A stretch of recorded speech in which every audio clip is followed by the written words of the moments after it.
La réflexion sur le bonheur et les attentes sociétales commence par une scène familière dans une salle de classe. Un enfant, confronté à la question traditionnelle sur son avenir professionnel, offre une réponse qui bouleverse nos perspectives conventionnelles. Cette interaction apparemment simple cache une profonde critique de nos valeurs sociétales et de notre conception du succès. L'échange débute par cette question classique. Que veux-tu être quand tu seras grand ? Une interrogation qui révèle déjà les présupposés de notre société. On ne demande pas « Comment voudrais-tu te sentir ?» ou « Quelle vie souhaites-tu mener ?» mais plutôt quelle profession ou quel rôle social l'enfant envisage d'occuper.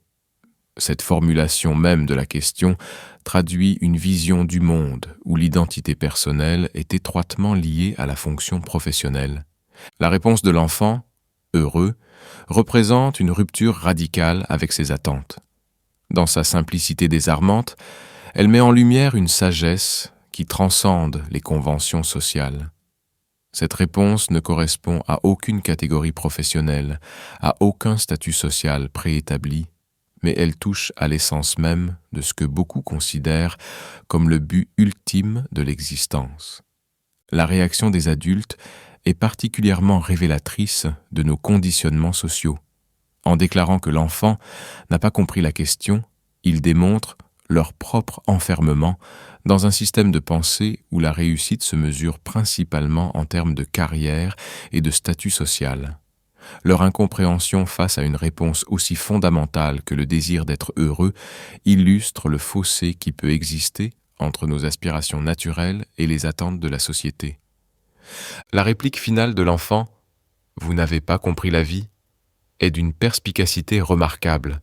Elle renverse la situation en suggérant que ce sont les adultes, malgré leur expérience et leur position d'autorité, qui ont peut-être perdu de vue l'essentiel.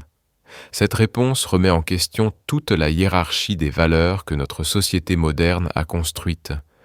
Dans le contexte actuel, où le burn-out, l'anxiété et la dépression touchent un nombre croissant de personnes, cette anecdote prend une dimension particulièrement pertinente. Elle nous rappelle que la course effrénée vers le succès professionnel ne garantit pas le bonheur et peut même parfois nous en éloigner. Les études récentes en psychologie positive confirment d'ailleurs que le bonheur n'est pas nécessairement corrélé au statut professionnel ou à la richesse matérielle.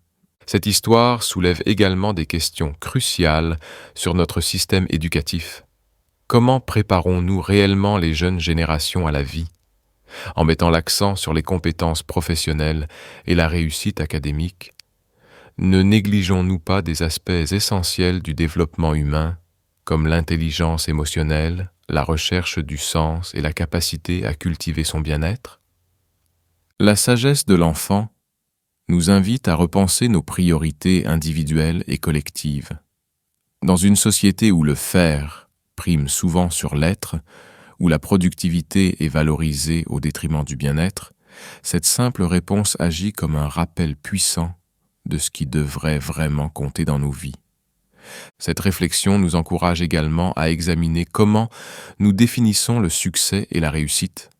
Si le bonheur était considéré comme un objectif légitime et respectable, comment cela transformerait-il nos choix de vie, nos systèmes éducatifs, nos structures sociales ? Comment pourrions-nous créer une société qui valorise autant l'épanouissement personnel que la réussite professionnelle ? En conclusion, cette simple conversation d'école nous offre une leçon profonde sur nos valeurs et nos priorités.